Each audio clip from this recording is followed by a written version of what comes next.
Hello and welcome to the first part of our interview with Tina Schermer Sellers about sexual shame, how to erase it, how to overcome it, and great resources from her book about how to reclaim your body and your story. I'm not gonna lie, this is probably one of my favorite interviews.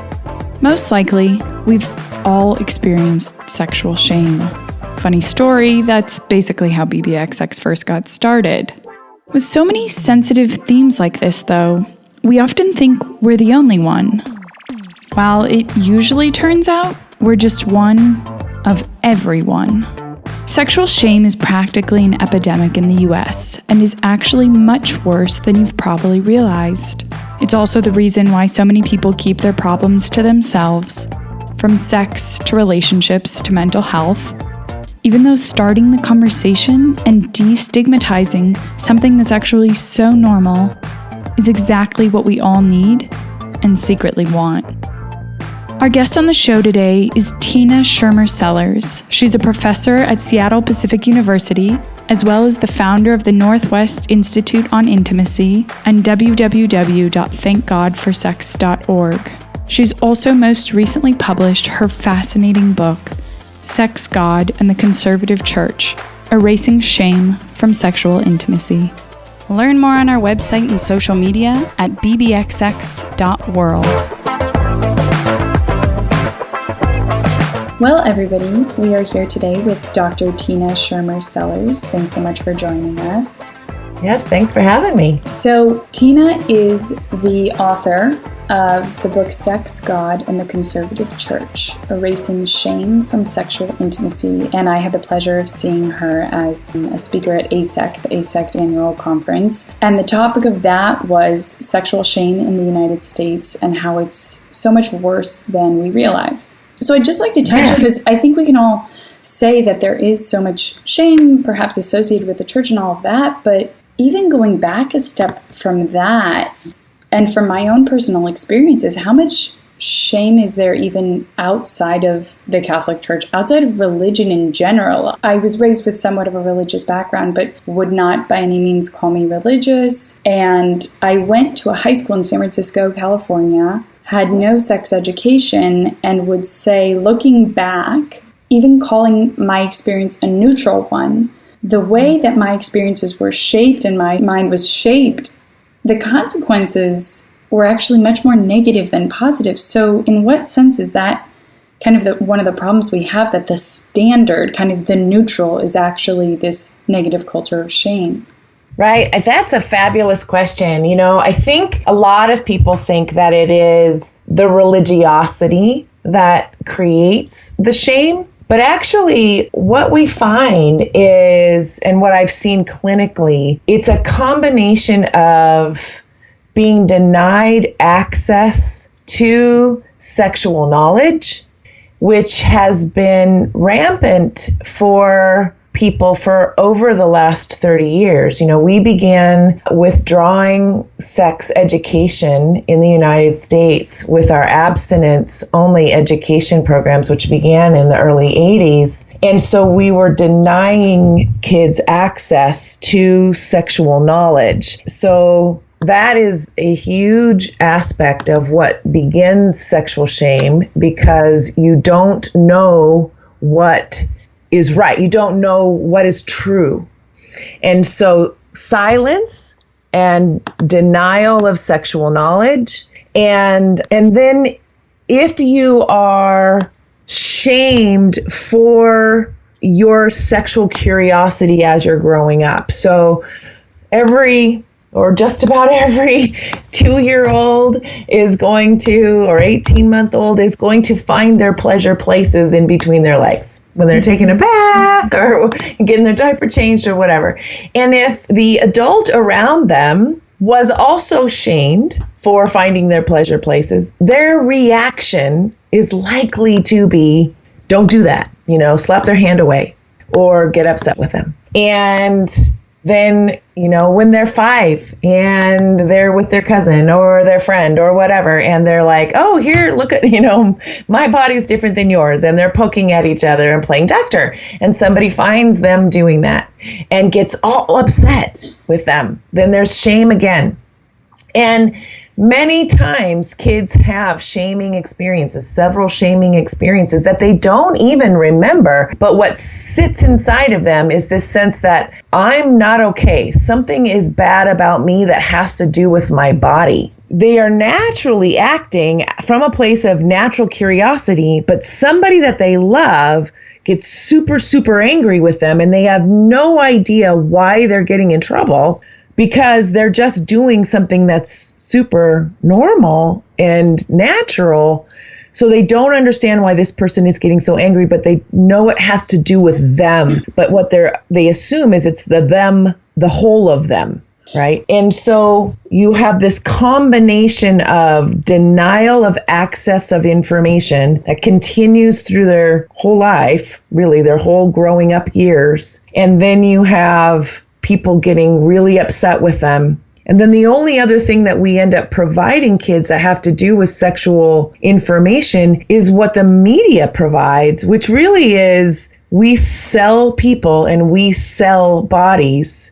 And it's a very skewed idea of what bodies and sexuality are, what makes them valuable, what makes people valuable. And so it leaves people, regardless of whether it's religious or not, it leaves the people feeling shame. Now, what religion can add to that is it can add the message that if you do A, B, C, or D, God will be disappointed with you or will not love you, or some other kind of message can get tacked onto it. Right. And I remember there's one part in which you mentioned that kind of people are shamed for, and you don't use the word sexuality, you use the word humanness. And I thought that was incredible to kind of think of it in that way, as it really is one of the most human things ever, like the way in which human beings are sexual is what makes us different from other animals. The way that we procreate is through sex and sexuality. So by then relating it back to just our humanness and that being something that is shamed, I think from that perspective, it makes so much more sense, or so much less sense, and that people can begin to kind of understand how backwards that is, rather than with this cultural norm that we're currently experiencing. And so I think to also catch up our listeners a bit, or if you had a comment on that. Well, I think probably the context with which I was talking about that in is, when you think about it, we are hardwired for connection and pleasure. And our sexuality is a part of that process, that mechanism, if you will. We're born, we're come out of the womb, and we're immediately seeking connection and pleasure. We're seeking the breast, we're seeking the body of the mother, and we're rooting, that's the turning of the head towards the mother, towards the breast. And it's not because we're hungry, because the milk doesn't come down for 2 or 3 days. We are seeking that connection. We're seeking that pleasure. We're seeking that smell. We're hardwired for that connection and pleasure. We know that if little children, infants and toddlers, if they don't get enough tactile, loving touch, they'll actually have neurological damage. You can walk down the halls of an Alzheimer's unit, and people who don't even have memory will still be seeking connection and pleasure with other humans. And it's one of the challenges for people who care for people in Alzheimer's unit, is how to manage people who are seeking connection and pleasure, actual sexual relationships with other people who they're living with, because it is so hardwired in us. So unlike other animals that might come into heat, let's say at particular times of the month or of the year or whatever, we actually are not just procreating at particular times. We actually are seeking connection and pleasure throughout our lives. And some of those times it might have to do with having procreation, but very, very rarely does it have to do with procreation. Most of the time it has to do with connection and pleasure, because we are a bonding creature. And that is where our humanness is. That's what it has to do with. And I think that's so incredible, really, to define it. The most human thing about us is connection. And also that this kind of shocking scientific argument behind that, as infants, before we've developed conscientiousness, or after with Alzheimer's, kind of the evidential proof of that this is hardwiring. If you take away that aspect and people are still seeking that same thing, I think that's incredible. So jumping a bit into your book, but to set the scene a little bit for our listeners, if you could just maybe define exactly, how does one define sexual shame? That's a great question. We actually didn't have an operational definition that came out of research until a little over a year ago. And it actually, one of our PhD students at the university that I teach at Seattle Pacific University, who had been following my work, actually wanted to do research on religious sexual shame and got into the literature and realized we didn't have an operational definition for sexual shame. So she ended up doing that research. So we had that foundational definition in place. And so if this is out of the work of Noelle Clark, and the operational definition that came out of her work says that sexual shame is a visceral feeling of humiliation and disgust toward one's own body and identity as a sexual being, and a belief of being abnormal, inferior, and unworthy. This feeling can be internalized, but also manifests in interpersonal relationships, having a negative impact on trust, communication, and physical and emotional intimacy. Sexual shame develops across the lifespan in interactions with interpersonal relationships, one's culture and society, and subsequent critical self-appraisal. So what that's describing is it creates this continuous feedback loop. So like I said, it originally begins usually very, very young between the child and a really important other, where they're getting shamed for something that they don't understand, something very natural. And so then it creates this internal critic that says, something's really bad about me. And then it happens again, and then it reinforces that sense that something's really bad. So this internal critic gets going. And then the very next time that something happens that feels at all slightly negative, then that reinforces the internal critic. So now you have this feedback loop that just gets reinforced throughout their life, that happens between them and someone else, and then reinforces the internal critic. Then it goes on to say, there is also a fear and uncertainty related to one's power or right to make decisions, including safety decisions related to sexual encounters, along with an internalized judgment toward one's own sexual desire. And this is something that we see a lot, I think, clinically, and it was reinforced in Peggy Ornstein's book, Girls and Sex, Navigating the New Landscape, that just came out in 2017, where we see across the United States that we have lots and lots of young women feeling very powerful in every single area of their life until they go out for the evening and they'll put down 3, 4, 5 shots of alcohol simply because they don't feel like they have the right to keep themselves safe at night, or that they can keep themselves safe at night when they go out. And it's what we saw and are seeing with the Me Too movement. Yeah, and I think that has such profound consequences in terms of the, as you mentioned, the Me Too movement and consent. With that definition, I'd love to see through your work the people you've worked with and the transformations that they've had. If you could kind of paint the picture of, with that definition of sexual shame, what does that sound like? What does that voice sound like? What does that person's struggle look like? Yeah, well, I'll give you an example of an email that I got a while back. And just so that your listeners can have a sense of how it might manifest in someone's life. And this is I would want to say a little more extreme, except for it's not really. But this is somebody who it's affecting them at this particular moment in their life in a way that feels extreme for them. And yet I want to say that this is somebody whose healing is very, very possible, and they did heal and, moved through their process of healing. And I talk about an evidence-based healing model in my book, and ways in which not only can you apply the model, but actual practices that people can do to heal. But here's how the email came across initially. Hi, Tina. I do not know what to say other than to ask if you can help me. I have been trying to figure out what went wrong with my sexuality my whole life. I grew up in the church, and I always had this view that God would send me a husband or whatever when it was his will, or when I finally became the sort of person he wanted me to be. I felt so much pressure to be good, but I was never good enough, I'm only human. I see this now, but at the time it was not clear at all. I'm 25 now, and unsurprisingly, God has still not sent me anyone yet. I'm honestly not religious anymore, but I still suffer from the insanely messed up sexuality I imagine I got from my upbringing. I think my mother had something to do with it, because she is the sweetest person I know, but I think she passed on this dismissive, romantic idea to me. I think this combination of ultra-religious, sex is bad, and something dismissive has led me to think the way that I do.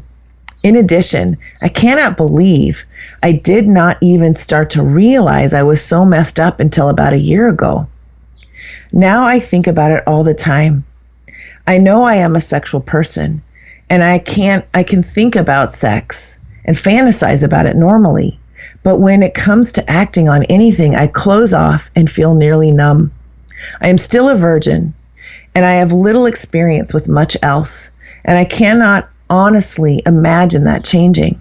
I have guys that I'm attracted to, and I feel sexual in an abstract sense, but I never feel the desire to kiss anyone, much less do anything else. I hate it. It plagues me. Not to mention the shame I feel now from not even being able to measure up to the idea the non-Christian world has about somebody's sexuality.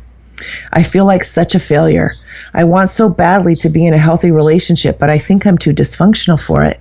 I cannot imagine anyone would want to put up with this part of me.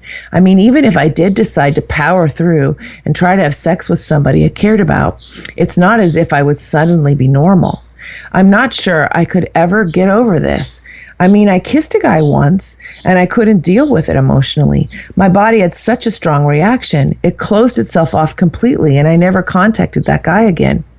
I do not know if I can explain what it felt like. It was not at all enjoyable, and I just felt this profound blankness. After, I wanted to hide my head in my hands, and I could not handle it.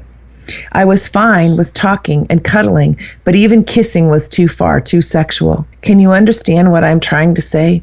Anyway, that is where I am now. Sorry if it is strange that I'm writing you this, but I just don't know who else to talk to, and it's 1:30 in the morning, and all I want is to be well. I'm seeing a therapist now, but she does not seem comfortable with sex, and I don't really feel comfortable talking about this with her anyway.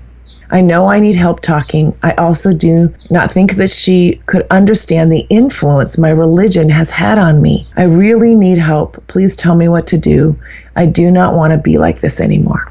People truly feel that maybe they're the only one going through this, that this isn't, normal, right, quote unquote, yeah, if there were a normal. Yeah, not realizing that they're far from it. being alone, and yes, that sadly this is much more common than it should be. And secondly, the fact that a lot of therapists who, people think of as professionals to deal with whatever humanness is, but as we just discovered, sexuality being a huge part of what makes us human, that even therapists themselves are often not equipped for this type of thing. So what does that really say about, again, like the values of our culture and the educational system in general? It's really true. And I'm so glad that you brought that up. That was part of why I wrote the book. I wrote the book both for people like this, for people who have been affected by abstinence-only education or by being in the church as well.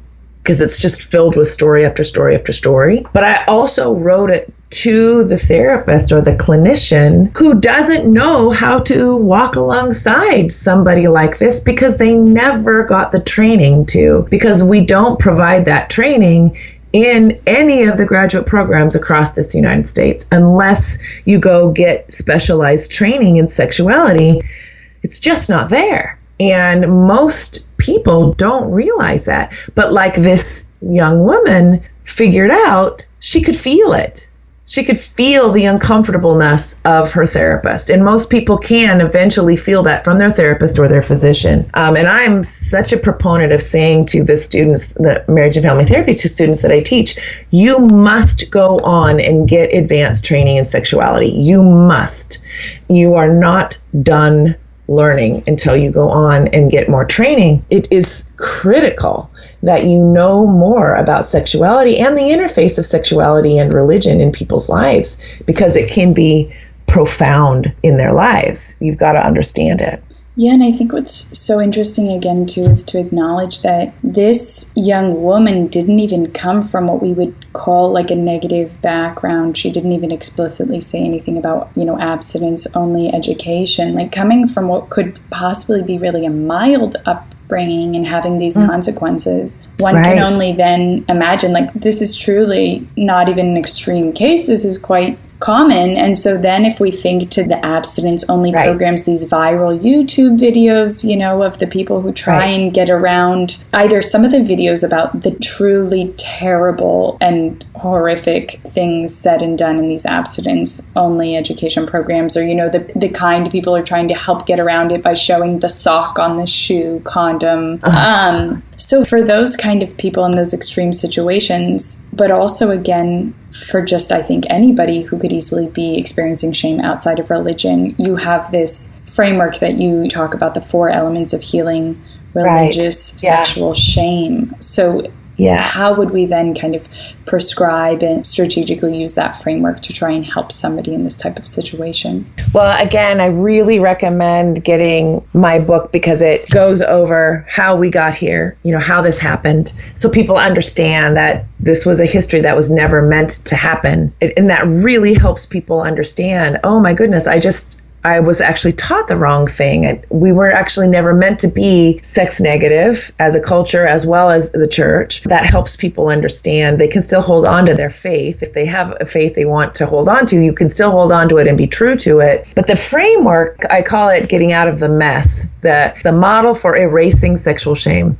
And it's frame, name, claim, and aim. And frame is get yourself a framework of solid sex education. And I have on my website and the website of the institute that I run, which is www.NWIOI, which is the Northwest Institute on Intimacy. There's a resource page that has books on sex education that you can look at, read, understand your body. You need to have, it's like your vocabulary, right? You need to understand your body. That's the framework. The naming is telling your story. And part of what the book is really good for is getting in a book group and reading the book with other people and having a place to talk about, here's what happened to me, here's my story. We also started a website, myself and a bunch of students, about 5 years ago called thankgodforsex.org, where there's about 30 people telling their story on video. It's kind of like the It Gets Better project that Dan Savage and his partner Terry Miller started for gay kids, I don't even know, 10 or 15 years ago. And that's a great place to hear stories. But tell your story. Find out that you're not alone, that almost everybody has sexual shame. If you grew up in the United States, if you didn't have the good fortune to grow up in a family where talking about sexuality all the time was an okay, good thing to do. And then claim is learning to claim your body as a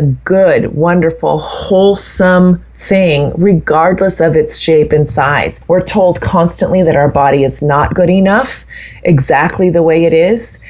Simply so that we go out and buy more crap, as far as I'm concerned, or change it in some way. I was just talking to my daughter, who's 27, last night, and she was saying that she's got friends already talking about Botox and surgeries at 27. And this is what we're sold all the time, and it's ridiculous. Yeah. It's terrible. And what? So other corporations and corporate CEOs get rich? I mean, it's ridiculous. So that's claim, that's frame, name, and claim. And then when we do those three things, we begin to aim, which is write a new sexual legacy for ourselves that is sex positive, that we love, that we live into, and that we pass on to others, that no longer has that sexual shame in it. And we begin to claim our lives loud, bold, and clear. And we change this BS that we have been in for generations, because we deserve that. Our sexuality is one of the most vital, dynamic, luscious, powerful parts of ourselves. And we deserve to have it, and have it out loud, and stop having people tell us that it's bad and dirty or whatever, because it's not. It's vibrant and it's wonderful. And it can be so good. I mean, I think it's one of the most wonderful gifts we have as humans. And the fact that we've got people around us that tell us that it's perverted, yes, it can be used to hurt people, definitely. But it also can be used to heal us and heal our world. And we just don't have those messages out there. And I think that's so incredible what you said kind of about the power and impact of it. And I also just think it's so incredible how this framework, yes, for healing sexual shame, but literally for anybody, right, and kind of just for identity in general. I can't imagine there's a single person who couldn't be of benefit from this and using it for not even any insecurity, but just developing their own identity, connecting with themselves, and living a more true version of themselves through this. Seems just like an incredible thing to do, and it should be taught everywhere. Yes. Thank you so much for tuning in to listen to the BBXX podcast. You can learn more on our website or on our social media at bbxx.world. And if you believe in what we're doing, please do help spread the love by sharing this with someone you care about. Until next time.